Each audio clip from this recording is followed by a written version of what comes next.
Bismillahirrahmanirrahim. Assalamualaikum warahmatullahi wabarakatuh. Bertemu dengan saya Puspa Julistia Puspita untuk untuk sesi UAS ini selama 5 pertemuan ke depan itu akan saya isi ya eh, oleh beberapa materi ya tentang biokimia dasar. Dan kemudian untuk 2 kali pertemuan selanjutnya itu akan diisi oleh dosen dari PVT. Nah, untuk pertemuan ke-8 ini ya, kita akan membahas terkait dengan struktur dari asam amino. Ya, jadi selama 3 pertemuan ke depan kita akan membahas struktur, fungsi, dan metabolisme asam amino dan protein. Ya, nah itu untuk 3 minggu ke depan. Nah, di sini ya kita akan mengetahui ya ini adalah sumber-sumber protein.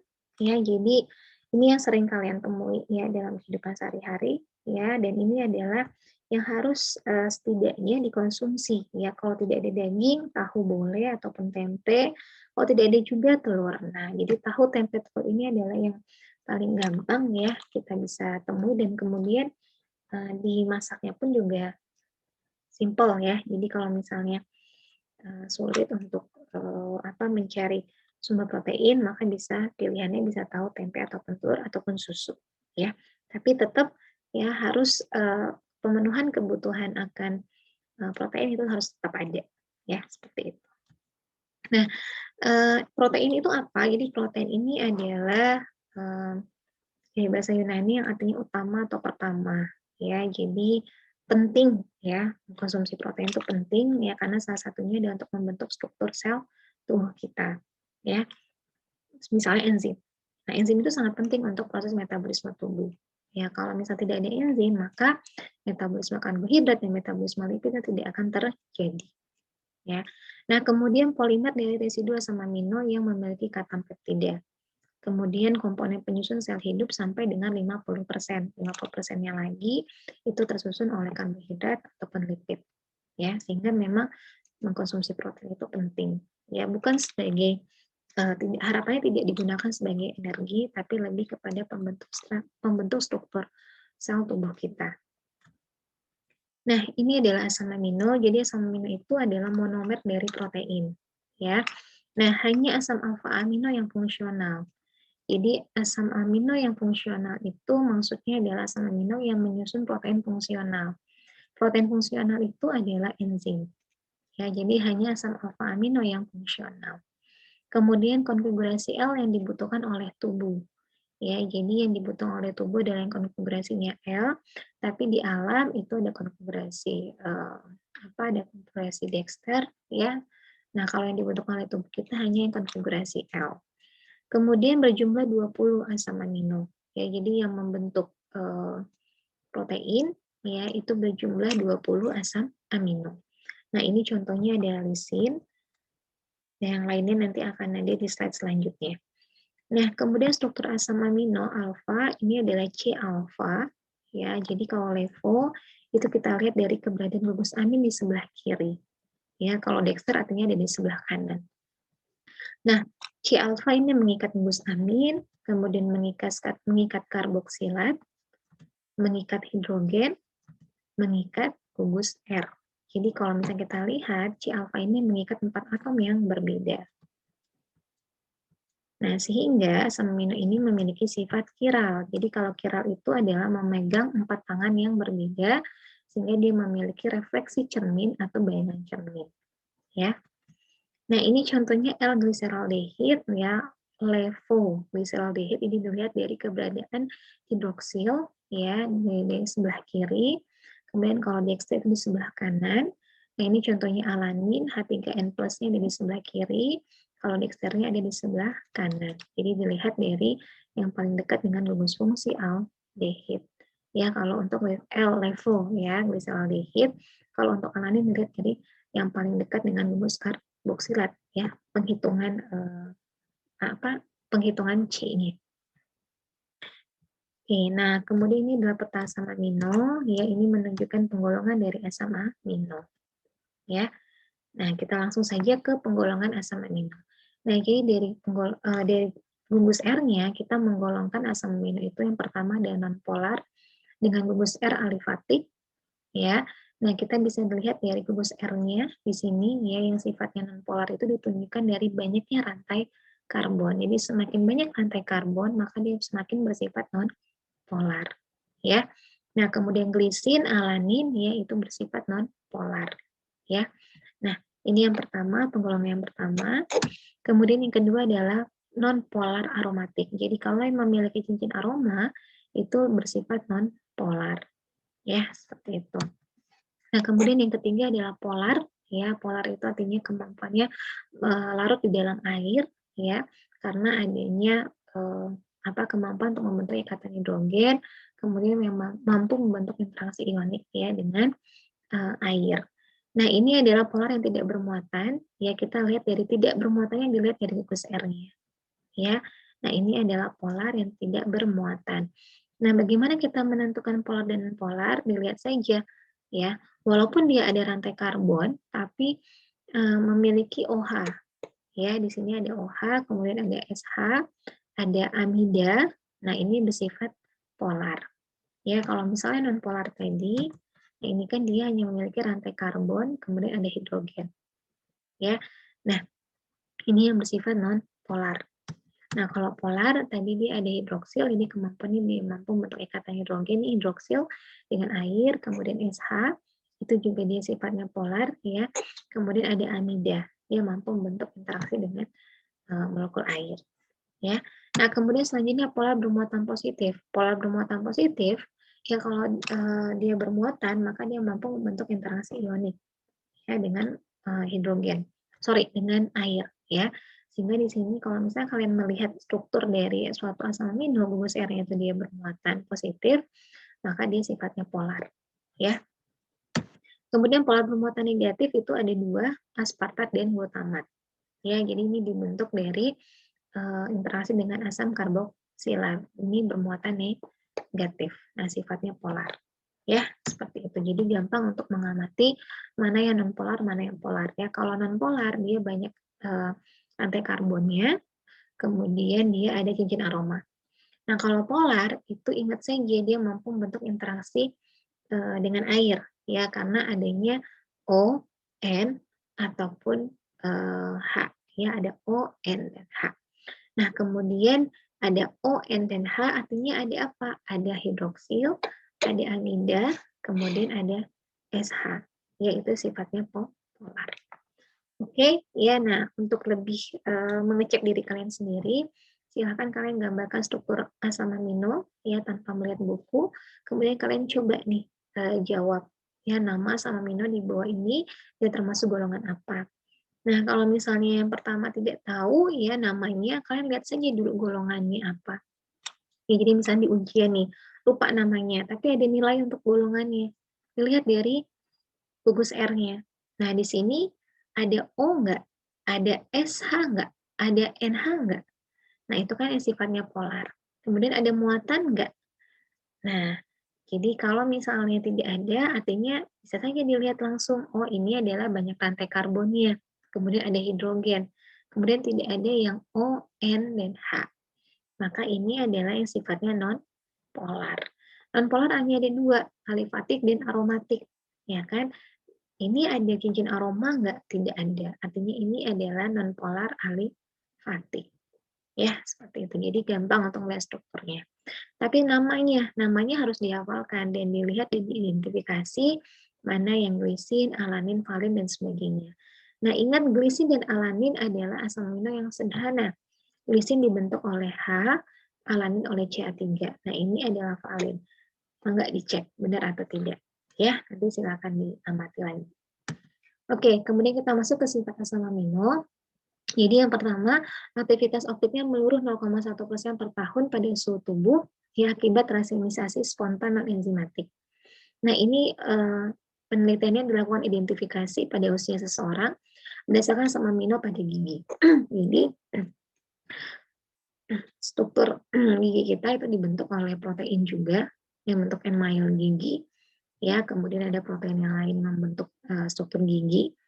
Nah, semakin tua itu akan semakin gigi seseorang itu semakin tua maka akan semakin rontok ya. Kenapa? Nah ini karena 0,1% per tahun dia menurun ya. Jadi asam amino itu sintesisnya akan menurun ya pada orang yang semakin lama semakin tua. Jadi kalau misalnya kita lihat ya orang yang sudah tua itu bisa diidentifikasi dari rambutnya yang mulai memutih atau dari giginya yang mulai rontok ya. Kadang berbeda, ada yang orang yang sudah tua itu dari rambutnya yang putih tapi giginya tetap utuh, atau kemudian giginya rontok tapi rambutnya putih, ya seperti itu. Nah, jadi memang mengapa konsumsi protein itu penting? Karena salah satunya adalah untuk membentuk struktur sel tubuh. Pada orang yang sudah tua, apalagi wanita ya, produksi kolagen semakin menurun, ya kan? Nah, karena tadi ini juga ada hubungan dengan semakin lama akan semakin menurun, ya, produksi dari asam amino untuk membentuk kolagen, ya, seperti itu. Nah, kemudian berbentuk Zwitter ion itu artinya Zwitter ion, memiliki dua ion, ion negatif, ion positif. Ya, sehingga dalam larutan dia bersifat amfoter, kemudian memiliki sifat asam dan basa dalam suatu molekul. Kemudian next selanjutnya memiliki serapan maksimum yang spesifik. Ya, jadi asam amino itu memiliki serapan asam amino yang spesifik. Ya, jadi kalau misalnya nih kalian kerja di suatu instansi, ya disuruh mengukur atau mengidentifikasi ini sampelnya mengandung asam amino apa. Nah, kalian bisa melihat dari serapan yang spesifiknya. Ya, tapi diukur pada panjang gelombang yang sama 286 nanometer dengan absorbansi yang spesifik untuk setiap asam amino. Ya, nah itu tadi sifat dari asam amino. Nah, selanjutnya kita akan mengetahui bagaimana pengaruh proton terhadap suatu muatan molekul. Ya, jadi kalau misalnya di sini kita lihat ya pK itu rendah, maka ketika pK itu rendah, nah di sini kita melihat bagaimana proton itu diserap dan dilepas. Ya, pada suatu asam amino ada dua muatan. Ya, ada gugus amin, ada karboksilat.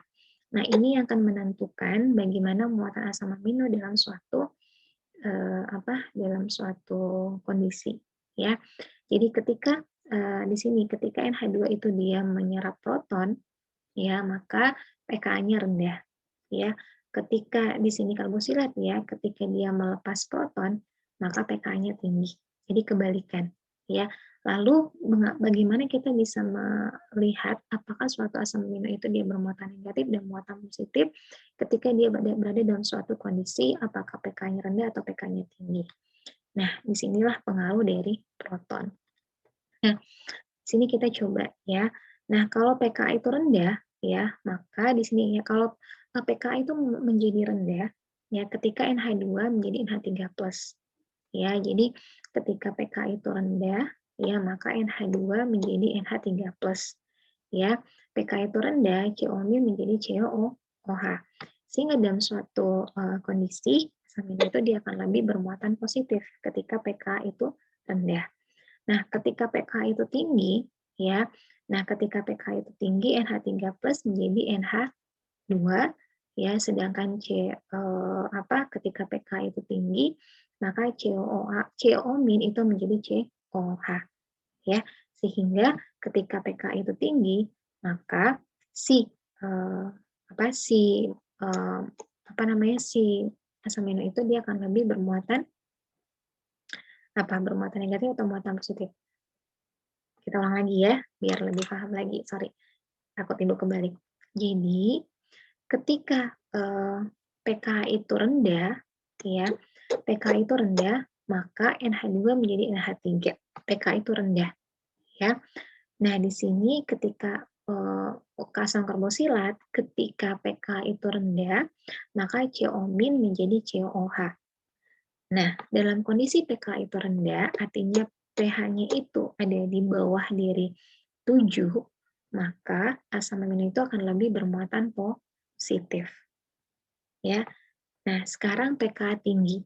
Ketika pK itu tinggi, ya, maka NH3 itu dia akan menjadi NH2, ya. Nah, sedangkan pada asam karboksilat ya, ketika pK itu tinggi, maka COH menjadi CO-. ya, sehingga asam amino itu dia akan lebih bermuatan negatif, ya. Jadi itu maksudnya. Oke, jadi kalian tahu pK itu derajat keasaman suatu molekul yang dilihat dari nilai pH. Ketika pH rendah atau pKa rendah, itu artinya dia adalah asam. Kalau pKa itu tinggi atau pH tinggi artinya basa. Ya, seperti itu. Paham ya? Nah, apa? Paham terkait dengan pengaruh dari proton. Nah, jadi ini proton dilepas, proton diserap. Ya, seperti itu. Nah, kemudian nih Zwitter ion nih. Zwitter ion ini bentuk dari Zwitter ion ketika dia berada dalam kondisi muatannya itu ketika ditambahkan dia adalah 0. Ya, ini kondisi dalam bentuk Zwitter ion. Nah, ini adalah dalam bentuk non-ionic form, artinya dia tidak dalam bentuk tidak dalam bentuk bermuatan. Ya, jadi COO-nya menjadi COOH, kemudian H3N plusnya menjadi H2N. Jadi ini tidak bermuatan. Ya, kalau Zwitter ion itu memiliki muatan negatif, muatan positif. Ya, jadi ketika ditambahkan dia hasilnya adalah 0 muatannya. Oke, ya. Nah, kemudian ini tadi sedikit lagi menggambarkan tadi ya bagaimana kondisi suatu asam amino dalam suasana netral ya. Jadi dalam suasana netral, dalam suasana asam, dalam suasana basa. Nah, ketika dalam suasana netral ya, jadi dalam suasana netral itu adalah ketika muatannya itu adalah 0. Nah, ini adalah disebut dengan titik isolistrik. Nah, dalam muatannya itu 0 artinya H plusnya, di sini kan ada muatannya 1, ini muatannya negatif 1. Ketika ditambahkan akan menjadi 0. Ya, ini adalah kondisi dalam netral. Nah, ketika dalam kondisi suasana asam, maka asam amino itu dia akan lebih bermuatan positif. Ya, kenapa? Karena tadi ya, kalau di sini NH atau gusamin itu mengikat proton, sedangkan CO-amin dia mengikat proton juga. Sehingga dia akan menjadi COH, sedangkan NH2+ ini karena kelebihan proton menjadi NH3+. Makanya di sini asam amino itu akan lebih bermuatan positif. Ya, jadi bentuk strukturnya seperti ini. Sedangkan pada suasana basa akan melepas proton. Gitu. Ketika melepas proton, NH yang awalnya NH3 plus menjadi NH2, sedangkan COH itu akan menjadi CO-min karena dia melepas protonnya adalah kondisi dalam suasana basa. Nah, sehingga muatan itu dihitung dari C alfanya. Di sini muatannya positif 1, sedangkan di sini muatannya 0, sedangkan di sini muatannya negatif 1. Jadi yang dihitung dari, kalau di sini dihitung dari, muatannya itu dihitung dari C alfanya. Karena di sini gugus R-nya itu ditulis gugus R saja. Ya, seperti itu, dan dia tidak bermuatan. Oke, ya. Nah, karena tadi ya, jadi asam amino itu memiliki 2 muatan, ya, maka asam amino ini juga memiliki kemampuan buffer. Ya, dilihat dari pI-nya. Nah, jadi pI itu adalah titik isolistrik ya suatu asam amino ya ketika dia berada pada muatan muatannya itu 0. Ya, seperti itu. Jadi bagaimana kita menentukan titik isolistrik-nya itu dengan menghitung ya nilai pKa-nya, di mana nilai pK ini dihitung dari muatannya dari +1 ke 0. Ya, dari +1 ke 0 itu disebut dengan titik isolistrik. Ya, jadi titik isolistrik ini adalah titik di mana asam amino itu dia bermuatan 0. Ya, seperti itu. Nah, kalau misalnya dia ada 2 pKa, maka tinggal kita jumlahkan pKa1, pKa2 dibagi 2. Yaitu adalah titik isolistriknya. Ya, jadi di sini titik isolistriknya adalah titik ketika asam amino itu dia muatannya adalah 0. Ya, seperti itu. Nah, sini ya, jadi kita menghitung muatan protein itu ya, untuk menentukan titik isolistriknya itu dia adalah dari positif 1 ke 0. Ya, jadi dari positif 1 ke 0. Nah, itu adalah untuk kita menghitung titik isolistriknya. Ya. Nah, di sini bisa kita lihat ya berbagai macam pKa ya untuk dari asam amino. Nah, jadi kalau misalnya, di sini ya yang asam aminonya itu memiliki 3 pKa adalah ketika gugus R-nya itu bermuatan, ya. Jadi ini adalah untuk asam amino yang gugus R-nya bermuatan. Jadi pKa 1 itu adalah dari gugus karboksil, pKa 2 itu adalah dari gugus amin, pKa 3 itu adalah dari gugus R-nya, ya, seperti itu. Nah, jadi kalau misalnya, glisin nih, pKa-nya itu ini ada 2, ya, pKa glisin ada 2. Nah, jadi untuk menghitung PI-nya tinggal kalian tambahkan, ya, 2,34 tambah 9,6 dibagi 2, itu dapat PI-nya. Tapi bagaimana kalau PI-nya pKa-nya itu ada 3?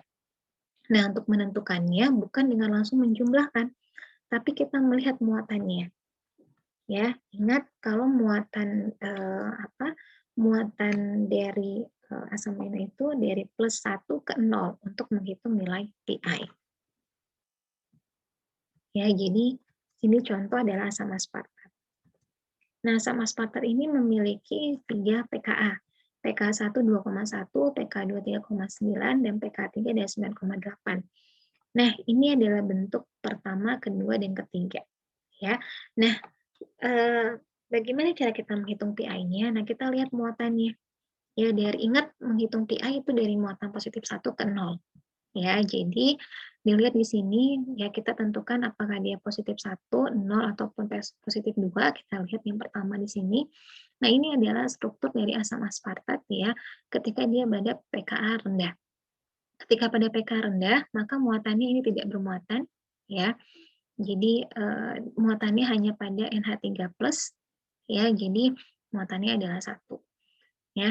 Nah, di sini adalah ketika dia dalam kondisi apa di sini bisa kita lihat ya pada kondisi yang kedua, ya jadi di sini muatannya itu adalah 0 karena positif 1 ya dari rantai dari gugus amin, kemudian negatif 1 ya ditambahkan dari karboksilat sehingga muatannya itu adalah 0. Kemudian selanjutnya adalah ketika bentuk yang ketiga. Nah, ini ya, jadi dia muatannya dari negatif 1. Ya, jadi NH3+ positif 1, negatif 1 sehingga hasilnya adalah negatif 1. Ya. Nah, kemudian di sini selanjutnya ini adalah bentuk ketika proses titrasi ya. Ketika proses titrasi maka bentuk dari asam aspartat ini strukturnya akan tergantung dari proton ya, tergantung dari proton dia melepas protonnya. Ya, jadi bentuknya seperti ini. Nah, sehingga kalau misalnya kita lihat nih positif 1, 0, maka pKa-nya itu adalah pKa 1 dan pKa 2 dibagi 2. Ya, sehingga ini adalah nilai PI-nya. Ya. Jadi bukan dengan menambah ketiganya dibagi 3 tidak, tapi dilihat mana muatannya yang dari positif 1 ke 0. Itu nilai PI. Ya. Nah, kemudian contoh lagi histidin. Di sini kalian harus menghitung berapa PI dari histidin. Nah, muatan dari histidin, ya kita lihat yang pertama struktur dulu dari histidin. Nah, ini kan histidin, ya. Nah, ini adalah kondisi histidin pertama, ya. Jadi dia ketika pKa-nya itu rendah, ya dia akan bentuknya seperti ini, ya. Jadi ada H3N+ COOH. Nah, kemudian di sini dia bermuatan gugus R-nya. Sehingga positif 1 dia menjadi positif 2. Nah, kemudian ini adalah ketika pKa-nya itu rendah ya, maka di sini kita bisa lihat ya, maka CO ini akan melepaskan proton menjadi CO- ya, sehingga dia menjadi muatannya positif 1. Kemudian pKa-nya naik lagi ya, ketika pK-nya naik lagi ya, maka di sini bisa kita lihat ya, NH+ ini dia akan melepas proton ya, jadi dia menjadi N+, maka dia menjadi 0. Kemudian di sini pKa 3 ya, dia berubah lagi ya muatannya. Nah, jadi memang melepas dan menyerap proton tadi akan mempengaruhi muatan sehingga akan menghasilkan muatannya seperti ini. Nah, seterusnya sampai seterusnya ya. Nah, sehingga untuk menghitung nilai PI-nya ingat dari +1 ke 0. Ya, jadi kalian harus tentukan berapa nilai PI-nya. Maka untuk menentukan nilai PI itu adalah pKa 2 tambah pKa 3 dibagi 2, ya, seperti itu. Jadi, di sini bisa kalian lihat ya, jadi nilai PI-nya itu adalah dengan menambahkan PKA 6,04 dengan PKA 9,17 dibagi 2, hasilnya ada 7,61. Ya, jadi bagaimana kita menghitung nilai PI harus kita tentukan dulu muatan dari suatu molekul dari asam amino, ya, seperti itu. Nah, itu tadi ya bagaimana menentukan nilai PI. Nah, selanjutnya ini adalah reaksi asam amino. Jadi reaksi asam amino itu ada yang reaksi dengan gugus karboksil, ada reaksi dengan gugus amino, ada reaksi dengan gugus R. Ya, karena tadi dia memiliki 3 gugus fungsi, ya, seperti itu. Nah, untuk reaksi dengan karboksil itu ada esterifikasi, ada dekarboksilasi, kemudian ada pembentukan amida, ya. Nah, kemudian untuk reaksi dengan gugus amino nanti silakan kalian baca lebih detail lagi ya. Untuk reaksi dengan gugus amina itu yang pertama reaksi dengan oksidator kuat, reaksi ninhidrin. Nah, ini adalah yang reaksi umum untuk asam amino yang hasilnya itu akan berbeda dengan prolin. Kenapa prolin itu berbeda? Karena prolin ini adalah satu-satunya asam amino yang membentuk amino sekunder. Ya, sehingga reaksinya itu warna yang dihasilkan itu akan berbeda dengan asam amino yang lain. Kemudian reaksi dengan FDNB, ya, kemudian reaksi dengan dienzil, reaksi dengan formaldehid, ya, reaksi dengan Edman. Nah, ini ada reaksi untuk gugus amino. Nah, kemudian untuk reaksi dengan gugus R itu adalah reaksi, contohnya itu adalah asam aminotirosin dan histidin, ya, karena dia bermuatan ya, maka dapat mengion untuk bereaksi. Jadi sebelum bereaksi dia mengion terlebih dahulu, kemudian baru bereaksi. Ya, nah kemudian di sini contoh reaksi pembentukan ikatan disulfida pada asam aminocysteine, ya. Nah, jadi tadi yang saya sampaikan di awal, kalau misalnya banyak asam aminocysteine ya yang saling berdempetan, maka akan membentuk yang namanya jembatan disulfida, ya, seperti itu. Nah, itu tadi reaksi dengan gugus fungsi ya. Dia ada reaksi dengan gugus amin, karboksil dan reaksi dengan gugus R. Nah, kemudian kita masuk ke ikatan peptida. Jadi ikatan peptida ini adalah ikatan yang menyusun protein, ya. Jadi ikatan peptida ini merupakan Linus Pauling dan R.B. Cole ini adalah penemunya ya. Kemudian pembentukan ikatannya itu melepaskan satu molekul air, ya, jadi dia merupakan dehidrasi. Kemudian salah satu bentuk dari ikatan amida, ya, kemudian ikatan CN lebih pendek dari normal, ikatan C dari yang tidak dapat berotasi. Nah, ikatan peptida itu dibentuk dari gugus karboksilat dari asam amino yang satu dengan gugus amin dari asam amino yang kedua. Ya, sehingga dia akan membentuk ikatan C dan N yang lebih pendek dari normal karena ditarik, ya. Seperti itu. Kemudian tidak dapat berotasi sehingga ini menunjukkan sifat dari ikatannya itu sangat kaku dan datar, ya. Kemudian gugus karbonil berkonfigurasi trans dengan atom hidrogen pada gugus amin. Nah, ini adalah bagaimana bentuk dari ikatan peptidanya nanti, ya. Nah, ini adalah pembentukan ikatan peptida melalui dehidrasi, ya. Jadi ini adalah asam amino yang pertama, ya, dengan asam amino yang kedua dibentuk dari gugus karboksilat dan gugus amin. Ya, ketika mengalami dehidrasi air, maka akan membentuk ikatan amida. Nah, ini ya, jadi dia membentuk ikatan rangkap 2 ya pada asam amino yang pertama. Nah, ini lebih jelas ya, seperti itu. Jadi itu bagaimana pembentukan ikatan peptida. Jadi melepaskan satu molekul air. Nah, kalau misalnya ada beberapa asam amino, bagaimana kita menentukan dia merupakan pentaheptidakah atau dipeptidakah dilihat dari penyusun dari asam aminonya. Kalau 5 artinya dia penta, kalau 2 artinya dipeptida. Ya, seperti itu. Jadi dia dilihat dari berapa asam amino yang membentuk ikatan peptida tersebut.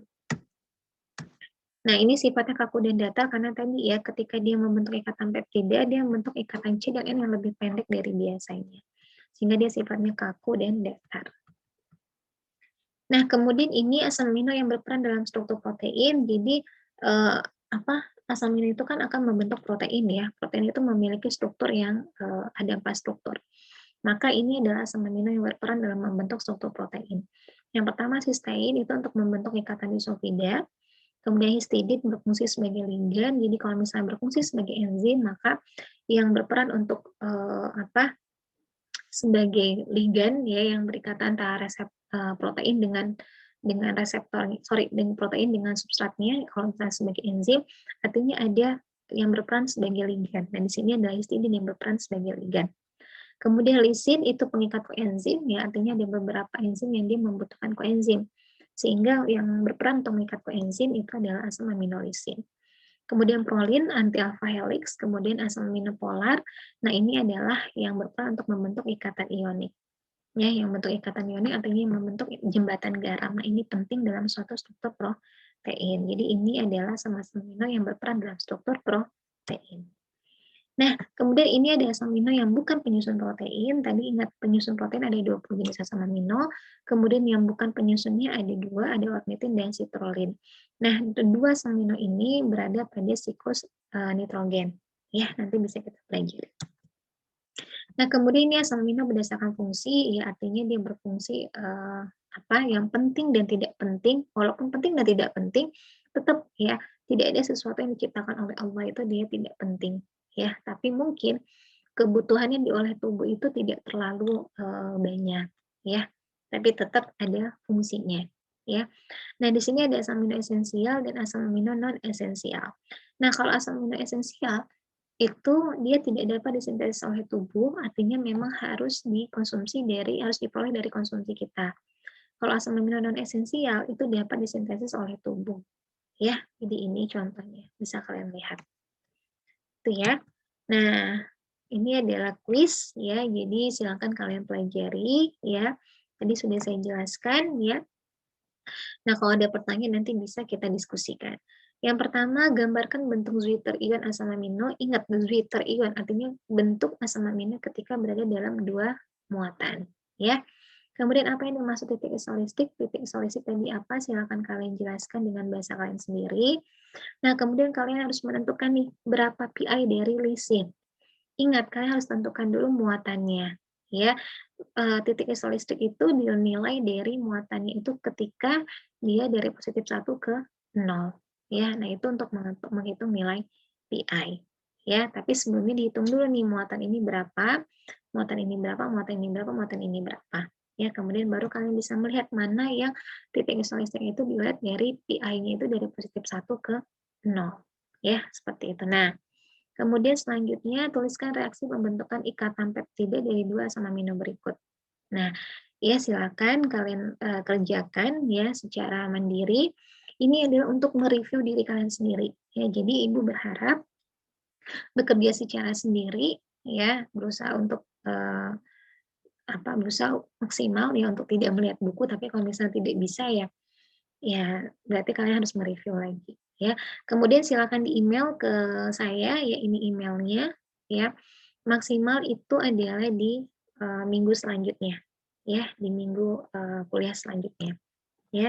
Silakan kalian kerjakan, ya boleh di PPT, boleh boleh di di Word juga boleh, atau kemudian ditulis, kemudian di foto dalam bentuk nanti di PDF-kan juga tidak masalah. Ya, baik mungkin itu yang bisa Ibu sampaikan ya. Minggu depan kita akan belajar terkait dengan protein. Saya akhiri ya. Assalamualaikum warahmatullahi wabarakatuh.